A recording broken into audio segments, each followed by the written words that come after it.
ChatGPT said. So I'm standing on my porch, coffee sloshing over the rim of my mug, bathrobe barely holding it together in that classic Texas breeze, when this neon yellow tour bus comes crawling up the drive like it's hauling in a camera crew for some reality show.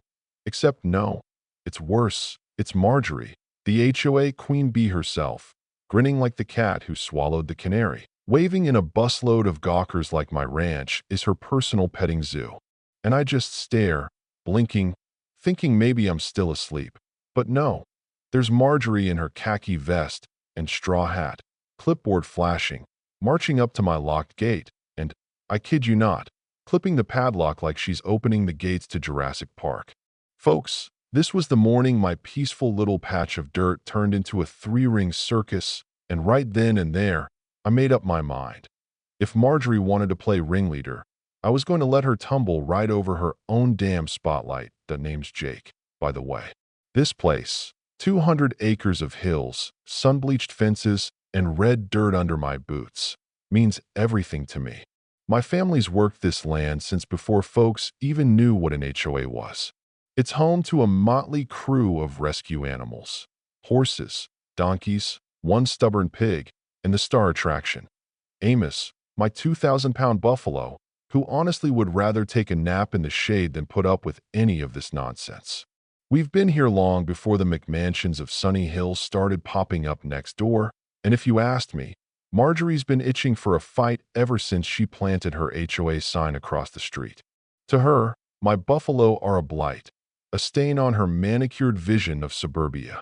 Never mind that my ranch is outside her jurisdiction, every permit in place, everything by the book. So, there I am, coffee forgotten, watching Marjorie waltz in with bolt cutters, busting my lock with a snap and a smirk, and ushering this whole busload of wide-eyed tourists right onto my property.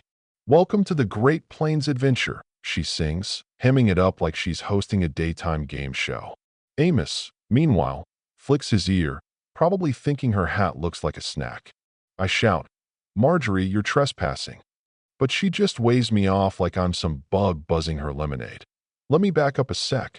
Marjorie and I were never friends.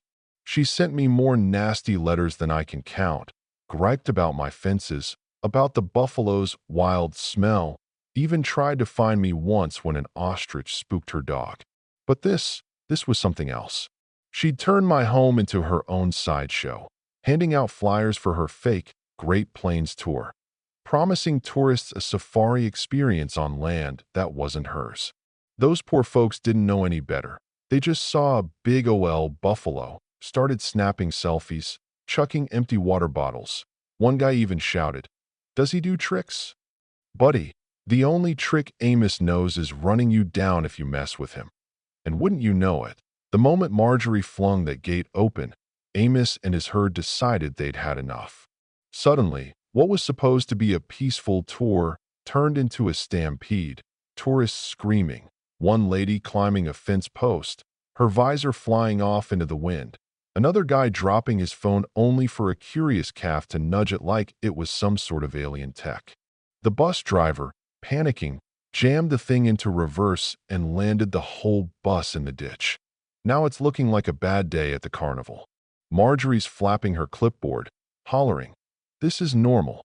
Stay calm. Normal, lady? You just set loose a herd of buffalo."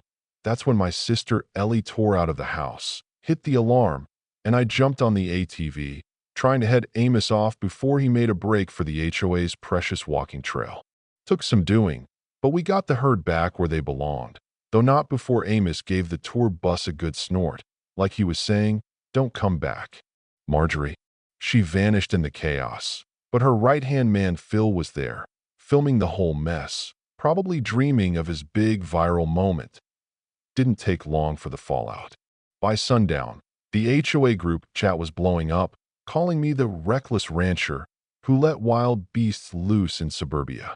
Never mind that Marjorie broke my lock, trespassed, and ran an illegal business on my land. Now I'm the bad guy. Ellie scrolled through the posts, shaking her head. "Jake, they're saying this is our fault." I leaned back, feeling that old fire burn in my chest. This wasn't just about a gate anymore. This was about my home, my family, my right to exist. Marjorie wanted a war? Fine. But we were going to fight clean. Here's where it gets wild. We didn't just lock the gate and call it a day. We went nuclear.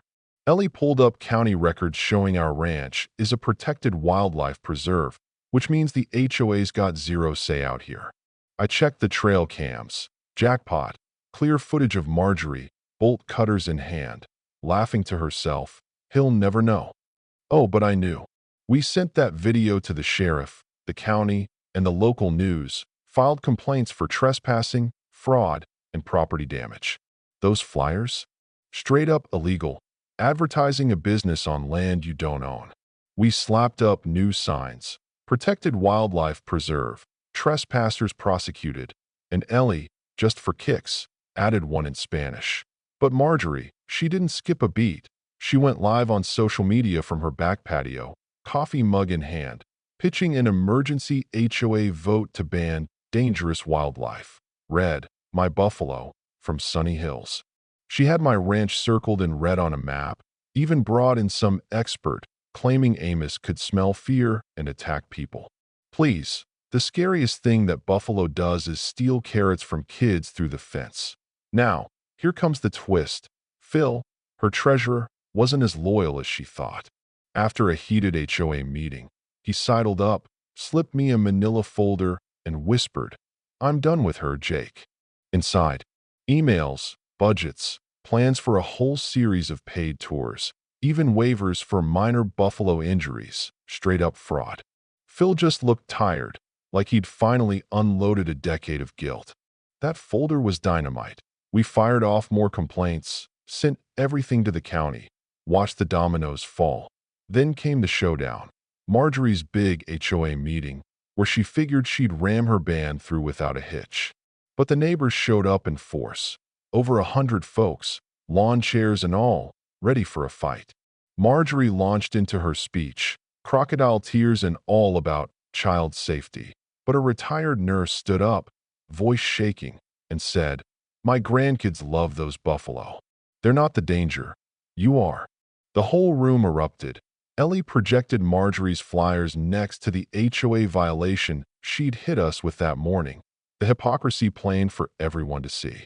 When the vote came, her ban got crushed, 74% against. Marjorie just stood there, microphone sagging, while the crowd walked out. Not even a golf clap. The county hammered her for trespassing, fraud, and misuse of HOA funds. Turns out she'd been funneling cash to some sketchy LLC run by her cousin. The HOA booted her out in a landslide. She tried to sue us for emotional distress. The judge literally laughed, tossed the case, and stuck her with our $38,000 in legal fees. Her house went up for sale, and she slipped out of town, quiet as a church mouse. But the best part?